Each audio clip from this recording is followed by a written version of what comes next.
Hey, ¿qué pasa, Calexico? Welcome back to the podcast. Like always, before we begin, I want to thank my sponsors. I want to thank my anchor sponsors, Camilo, Jake, Edward Velasquez. I want to thank Eddie Lopez from Roots Creative, Ms. Norma Sierra Galindo.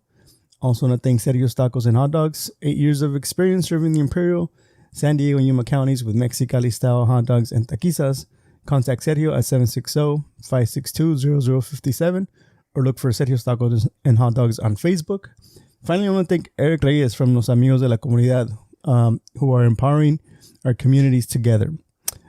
Today we have a returning guest. Last time he was on, he was here to talk to us about Calexico Rotary Club, and he kind of hinted that we would probably see each other in the future again. I think it was this was already in the back of his mind. My guest today is Mr. George Marquez, who is a candidate for the district attorney position that will be open. Is it March, the election? The election's actually in June. June. 7th. Oh, okay. Sorry about that. Yeah, Mr. George Marquez is my guest today. Thank you for coming back.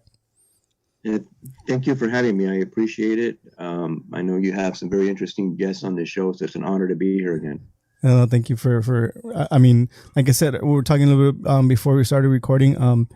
When it comes to election stuff, I really like to have, and this is a kind of like just putting it out there for the other candidates. If you want to come on and be a guest as well, I'm all for it. My goal is to inform the community and make sure that they know who's running and maybe help them make a better decision when it comes to time to vote. So before we get into your campaign and why you're running for the district attorney, can you tell us a little about yourself? Absolutely. I'm the youngest of 9 children. So my mom and dad, they're originally from Sonora. Actually, my dad was born in Phoenix, but he was raised in Sonora. My mom was from Sonora. And 6 of my siblings were born in Sonora and 3 were born in Los Angeles. I was born in Los Angeles, being the youngest. I moved to the Imperial Valley when I was about 8 years old, and I attended local public schools, elementary, junior high, high school, Imperial Valley College. Then I went off to university and law school, and then I came back, and I've been here for a while. I'm married right now, and I have 2 daughters and a dog named Bruno. What made you run or study for law? You know what? I always saw a law degree as a powerful tool to effectuate change. There's just so much you can do with a law degree, and you could really help the community, help society, and so it's just a powerful tool. And I've seen it working in my career. It's a powerful tool that I use as a prosecutor, and it's a powerful tool to represent indigent people that I've done as a public defender. So it's a powerful weapon for anything you want to do. Yeah, for sure. Tell us a little bit about your career. I know you've been here in the Valley for a while, and you were not only a prosecutor but also a public defender. Can you tell us a little bit about your experiences and what you've learned and done in your career here in the Imperial Valley? Well, here in the Imperial Valley, I'll take you even 1 year before that. Actually, I practiced law in Orange County for 1 year, basically criminal defense. Was kind of figuring it out on my own. Then I got a job offer here as a DA, and that was in 2011. So I started in February 2011. I worked as a DA for about 9 years. And in that capacity, I prosecuted basically every type of crime. I started off with misdemeanors, and I moved on to felonies. I did the prison unit, and I did the juvenile. The juvenile assignment was something that was very close to my heart. It was something I really enjoyed doing. But I got experience doing jury trials. I got experience doing grand juries. I did about 25 grand juries, and as a juvenile prosecutor, I got experience doing jurisdictional hearings. That's what they call the trials in juvenile court. And I also got experience in public speaking and giving presentations and community outreach and things like that. So that, as a prosecutor, I got some really, really good experience. About 2.5 years ago, I switched over to public defender. I wanted to learn more, and the experience as a public defender has been invaluable because I've learned the other side. And being a prosecutor, I only saw things from one side. But when you work as a defense attorney, you see things from the other side. The biggest difference, I think, is when I was a DA, I never really, I never really had to deal with the defendants. That was a defense attorney's job. I never got to talk to them. As a pug defender, I talk to defendants, and it's opened up my eyes to certain issues that we have in society at large. There's the issues with mental health, the issues with drug addiction, the issue with gangs. Those are issues that I think about a lot. And as a DA, those are issues that I need to tackle. So, and again, as a defense attorney, I've done jury trials as well. And so I've gotten experience on both sides. Right now, my assignment is I'm a felony public defender. Okay. Excuse me.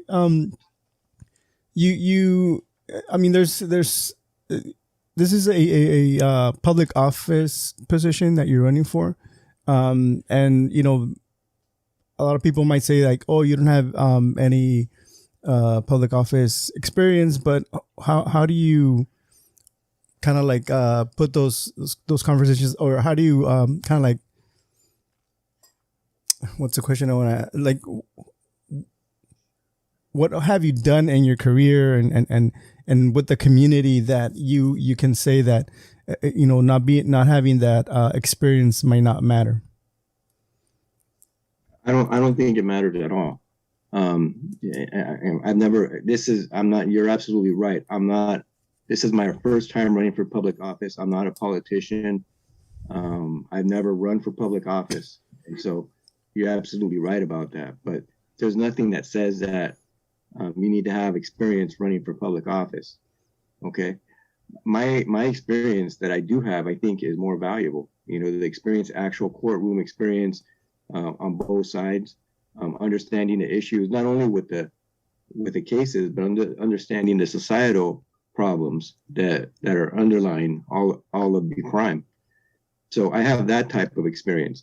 The administrative things, I know I can do that. I know I can learn it, because I tell you, as a lawyer, you have to think fast and you have to learn fast.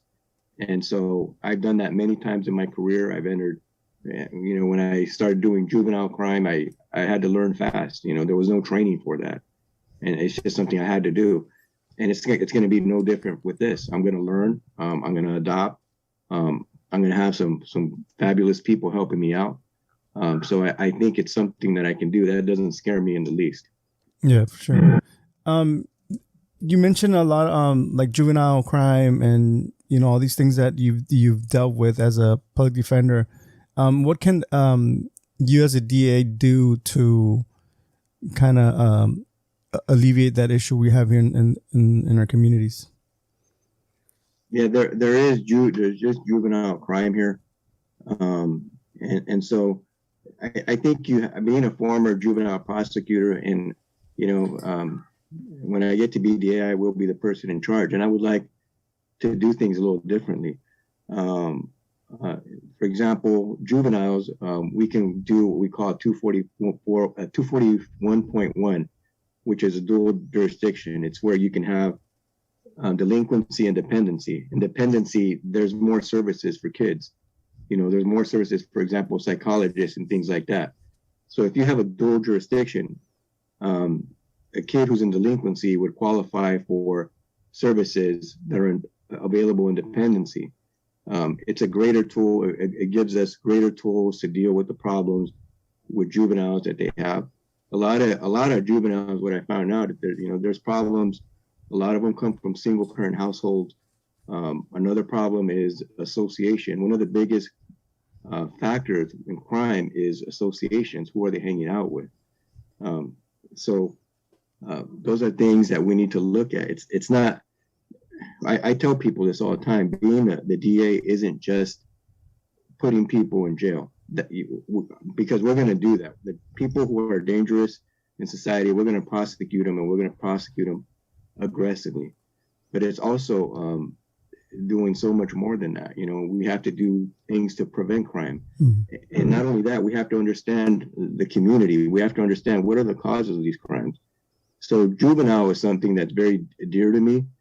I think I saw it when I was a juvenile prosecutor. We changed many lives just by the creative dispositions that we had. So 241.1 protocol is something I'm looking at. I'm also looking at another concept in criminal justice. It's called restorative justice.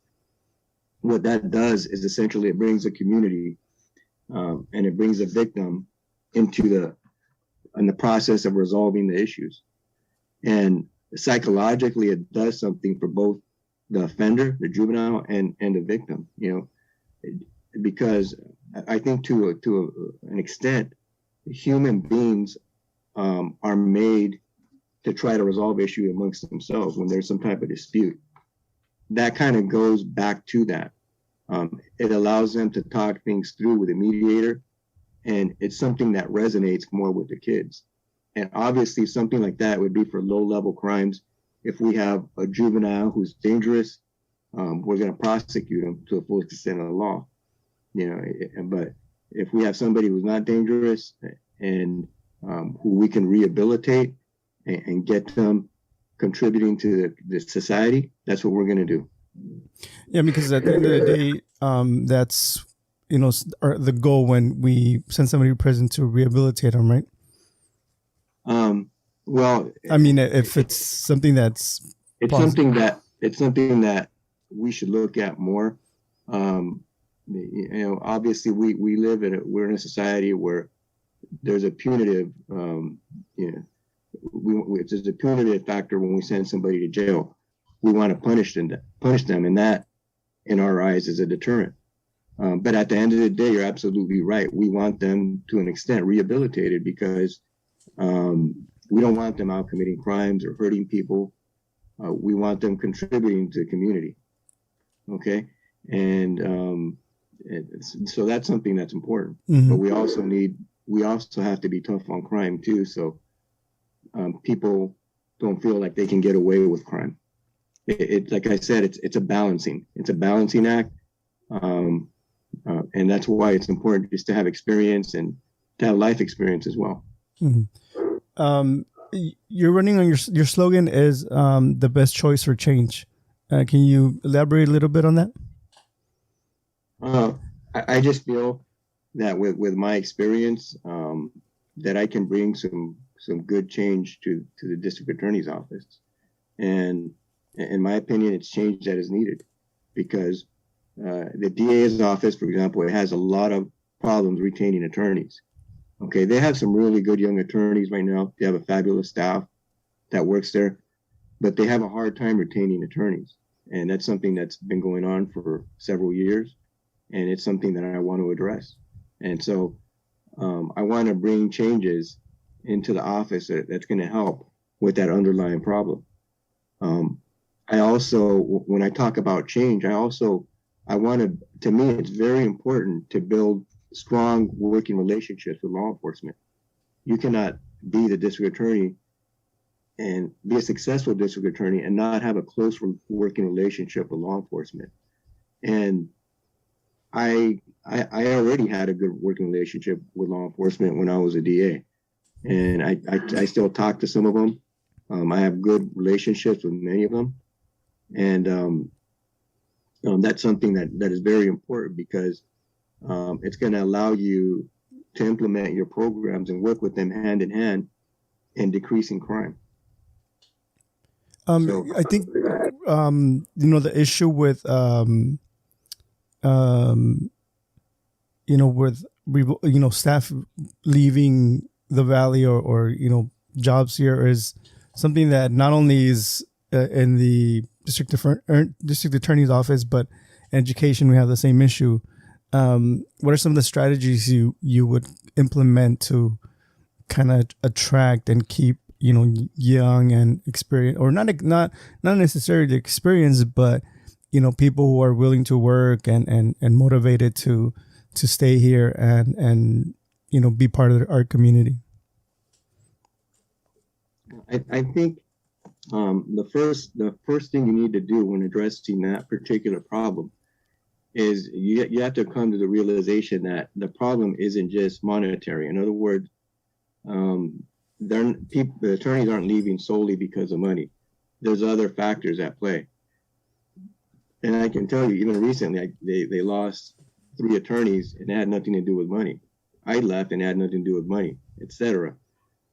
With that being said, you are going to have attorneys who are going to leave because of money, because they can make more money somewhere else. You're going to have attorneys who are simply not from here. Okay, but it's okay if we lose those attorneys. And I've said this all along. You don't have to keep all the attorneys. You only have to keep some of them. And so during the last, I think it's been like 7 years or so, I believe the figure is the DA's office has lost something like 41 attorneys, and the public defender has lost 18 during that same time period. So in my opinion, there's something more. There's another factor in there, and it has nothing to do with money. Because public defenders also have job opportunities elsewhere. They get great experience. So I think what you have to do is you have to attack the culture. The office culture has to change. I've said that all along. Personally, I like attorneys. I like to give attorneys discretion, obviously with some guidelines when you have dangerous cases. But any professional likes that, to have discretion. If you go to a doctor, for example, they make a diagnosis and they make a decision on what medication to give you. A DA, an attorney, is a professional, and they have to be given that opportunity to make decisions, to have discretion. Okay, and so that's important, and I think that's part of it. Okay, but there is going to be a focus on morale, on lifting morale, so those attorneys don't leave. It's not going to be just the money, because at the end of the day, we are one of the poorest counties in California. So if we're expecting to pay DAs what they get paid in Riverside or what they get paid in San Diego County, it's not going to happen. Okay, I do believe that the attorneys here are underpaid. I really do, and I'm going to work to get them the best rates I possibly can. But I'm going to go into it with the attitude that money isn't the factor in retaining attorneys. It's other things. Yeah, because I read somewhere that you were part of the there was a group that kind of there was a strike recently where the attorneys here locally felt that they were underpaid. So that kind of goes hand in hand with what you're saying with attorneys here being underpaid. Yeah, that was something that when I was a DA, I think at the time I was president of the District Attorneys Association. We did go on strike, but I've since opened my eyes. I've learned that the problem just isn't monetary. It's other things as well. Yeah. And so those issues need to be addressed, and I think you need somebody who understands that. And that's the first point. That's the first part of addressing any problem. You cannot solve a problem if you don't understand it or if you don't recognize it. Yeah. And this election is kind of like it's a unique situation because we're listing a district attorney that was our district attorney for almost 30 years, and you're running against two other candidates. So why did you choose to run now? It's very simple. As you know, I've been involved with the Rotary Club the last few years, and I've been president this past year. I'm involved in the community, and I grew up here. I have friends here, and I have neighbors who I talk to, and it just really came down to just people asking me to run. People in the community have asked me to run, and that to me means a lot to me because, they planted that seed in my head. And if it's coming from the community, it just feels right. It feels like the right thing to do. that people think I can do the job. And in addition to that, I believe right now is the best time in my life. You know, I have a wonderful family. I got a wife and 2 kids that I adore. I'm vested in this community. I really care about this community. And I care about this community that my children are growing up in. You know, I want this community to be safe. And I want to be the person who fights for that. And that would be one of the biggest honors of my life, to be able to do that. And I just simply feel like I have the experience. You know, I was a former prosecutor, close to 9 years. I've been a public defender. And on top of that, I'm a criminal justice professor at San Diego State of Criminal Justice. And I've been a professor for about 8 years now. I taught at the University of Phoenix before that. So I think, and on top of that, I grew up here. So there's just many reasons why I feel like I'm a good fit for this position. You know, I understand this community, you know, and when I mean understand, I mean, I feel like I'm a part of it because I understand what the culture is here. You know, I understand what having a carne asada in Heber is like, you know, because I've been to them, or in Calexico, or here, El Centro, Imperial, the Bautizos and all that. So I really feel like I'm a part of this community, and I feel like it's the right time. Yeah. Do you feel that you know you worked under our current district attorney Otero? Do you feel that there's anything that you know you worked under, or that you experience under Otero that you would like to change? And I mean, I'm not trying to you know, bash anybody, but just like things that you saw that you think that you feel comfortable enough saying that you would change if you were the district attorney. Well, I'm not really going to get into the details, you know, because he has been here a long time, and the man, he deserves respect for that, you know, because he has been the DA for a long time. And so I do respect him in that regard. But I do want to do some things differently. And I think to me, I feel in my heart that I can tackle this problem of the turnover, you know, because I understand the problem. And that's something I want to do differently. And I want to instill a culture of respect, a culture of, you know, no cronyism, no favoritism. It's just hard work and that kind of thing, you know. Those things are very important to me, you know, and it goes to equality. But I think if you want to be a DA that is fair in the eyes of the community and how you handle cases, it also starts within the office. The fairness starts within the office, and it goes from there. So it's, you know, I want to tackle this problem of the turnover because I think that is a foundation. Again, if you don't have attorneys who can prosecute cases, some attorneys are going to have more work than others. It's going to affect morale. It's going to affect the disposition of cases. And so that problem needs to be fixed. That's a big problem and needs to be fixed. Yeah. And I feel that, you know, here in the Valley, it's kind of hard to, especially when we have this high turnover, it's kind of hard to distinguish the cronyism and favoritism with, you know, hiring somebody that you think is the right person for the job and somebody that's going to stay here for the long run. Because if you hire somebody from the outside, normally they'll come here, they'll get the experience and they'll leave. You know, how do we tackle that with, you know, like you know, we're trying to fight that turnover, but at the same time, you know, how do we make the community see that it's not favoritism or cronyism, but you know, hiring the right person? Look, you brought up a very good point. You know, that a part of that is you just get people here who don't want to stay. So I think, again, I believe in tackling a problem at its root. We need attorneys who have roots to the Valley. And as a professor, I've talked to many of these students who want to be attorneys.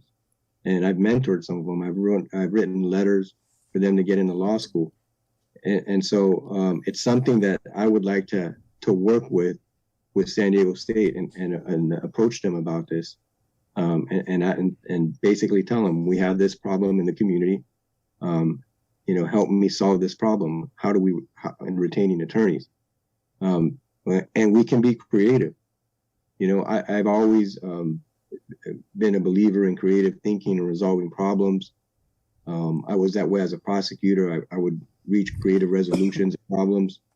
And so I think we do have to get creative. And it might be maybe even starting a little law school here where we can have some professors, a couple of professors, just kind of teach the students in a 4-year program part-time. And it would benefit the community, but it would also benefit those students because they would get an education at a fraction of the cost that it would cost them somewhere else. Those are ideas that I'm thinking about because we do have to retain local talent. Okay, that to me is important. I think I kind of messed up, and I should have asked you this in the beginning. In your words, and kind of like put it in like layman's terms, because we hear this term, district attorney thrown a lot, whether it's in TV or in the news, but unless you've been accused of a crime, you probably never really dealt with a district attorney. In your words, what is a district attorney? And like I said, put it like a little bit like in layman terms for people that might not know like all the law terms and all these things. Just so that people that are really don't vote for district attorney, they know what it is and why it's important to vote for the district attorney when it comes up in elections. So you're asking me what exactly the DA does? Yeah. Yeah, okay. In your words, what is the district attorney's role? Well, the district attorney's main role is to keep the community safe, and they do that by enforcing the laws. Okay, and different attorneys have different approaches to doing that. In my opinion, the job of a district attorney is enforcing the law, being aggressive when it comes to prosecution, especially of dangerous criminals and dangerous crimes. But in my opinion, being the district attorney is much more than that. It's being a community advocate. It's being somebody who's immersed in the community. It's community outreach. It's prevention. It's all those things, rolled up into one. So, but the main job of the district attorney is to keep the community safe and to hold people accountable by enforcing the laws. And why do you think that the community should really get involved when it comes to these elections? Because this election, I believe, is crucial. It's the first time in close to 30 years that we're going to have a change in district attorneys, and I think it's important that people get educated and in that they go out there and vote for a candidate who they feel represents their value system here in the Valley. It's for example, I believe strongly in holding people accountable. I believe in law and order. Law and order is important. If we don't have law and order, society is going to crumble. But at the same time, we need to be fair and we need to be just, and we need to attack the underlying problems that are affecting our community. These problems with mental health, these problems with drug addiction, these problems with homelessness, these problems with domestic violence. These are things that need to be addressed. And on top of that, you need somebody who's going to work well with victims, who believes in victims' rights, and who's going to have an open line of communication. One of the things that I mention a lot, if you look at some of my Facebook posts, I actually mentioned it also in my speech when I had a press conference, was building bridges. You're going to hear me use that term a lot. Building bridges to the community. To me, it's important that every segment of the community feels like they have an open line of communication to me, like they feel like their opinions matter, like they feel that I am going to advocate for their safety, okay, and for their victims in their community.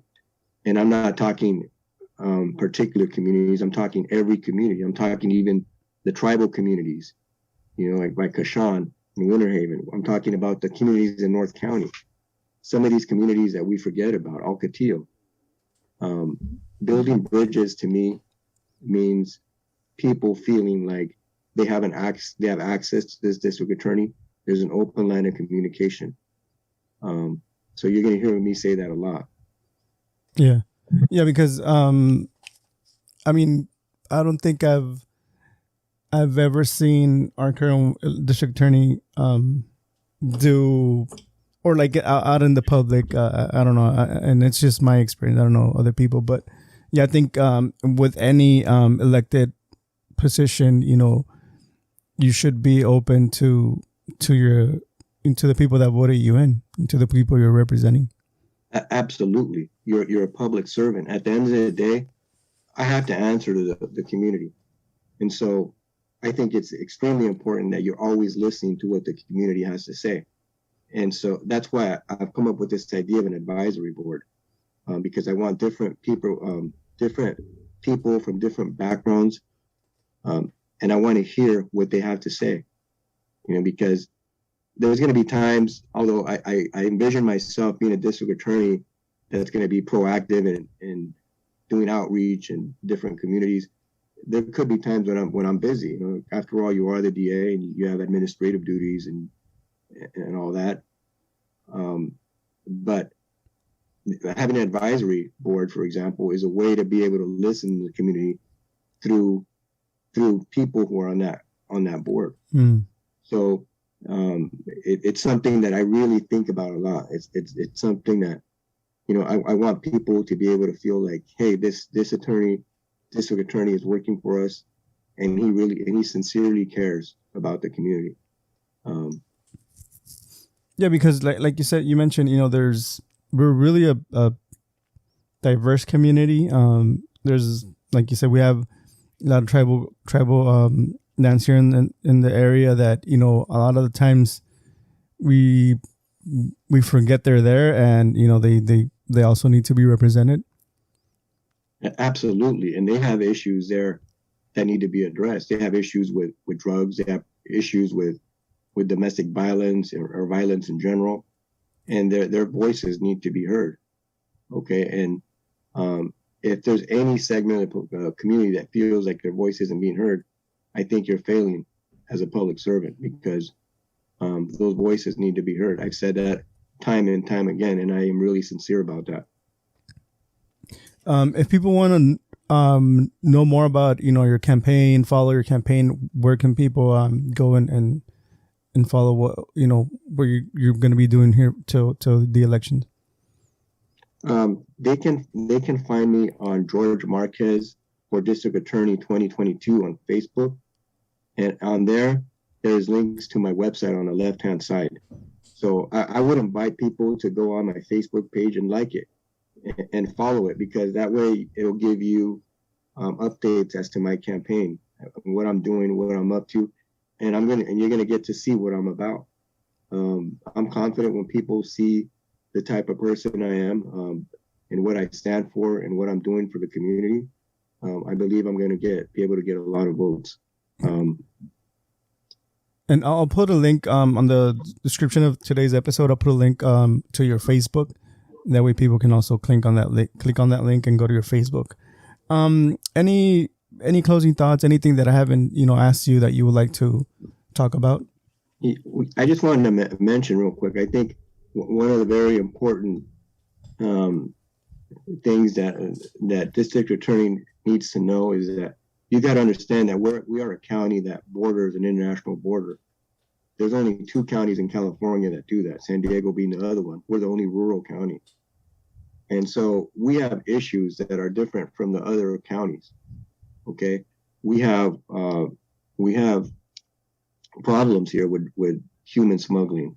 That brings in crime, and we at times we have kids that are smuggled for sex. That to me is just unacceptable to me. And anyone who traffics a child or person for those types of reasons need to be held accountable.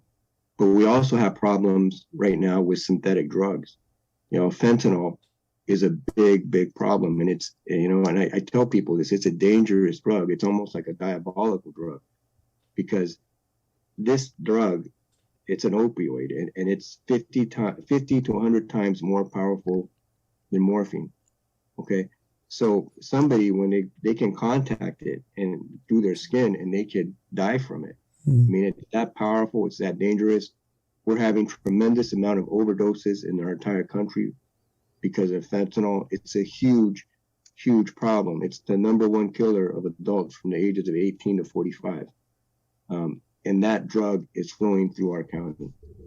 And so I think our obligation isn't only just to our residents of the county, it's also to our fellow Americans who live in other places where this drug is getting to. It's a very bad drug, and I'm going to work with the authorities on doing everything possible and holding those people accountable and to stop that flow. Yeah, and we're not, like you say, we're a unique county where, we have a border, so we have other agencies that we have to kind of deal with, like Border Patrol or Customs. So, do you think that, we need a good relationship with those agencies as well? Yeah.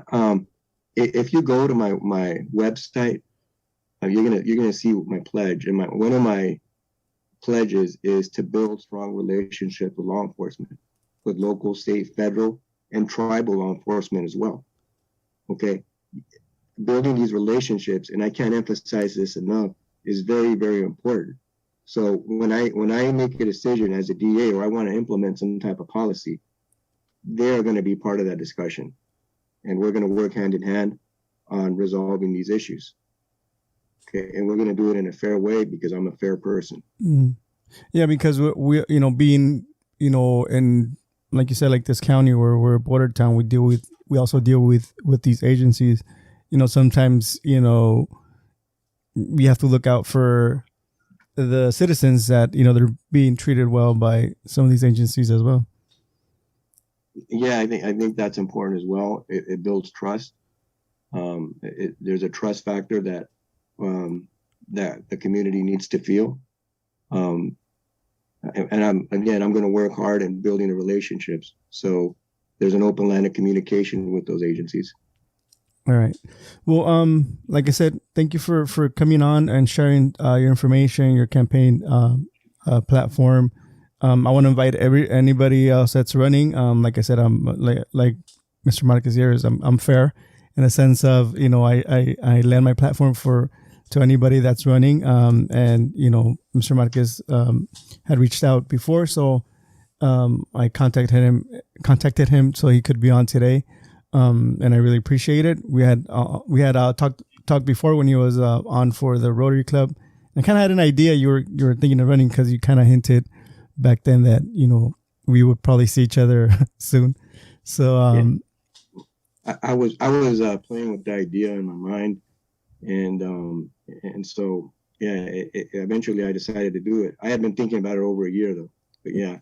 Yeah, I remember you said, "Yeah, we'll probably see each other soon," and you kind of had this little smirk. So I think you kind of already slept on it for a while. But yeah, I want to wish you the best of luck on your campaign. Like you said, I'm gonna leave the link to your Facebook on the show notes so that people can go ahead and follow you and look for any updates that you'll be posting there and follow your campaign and see if you're the choice for them come election time. So. Anything else that you would like to add?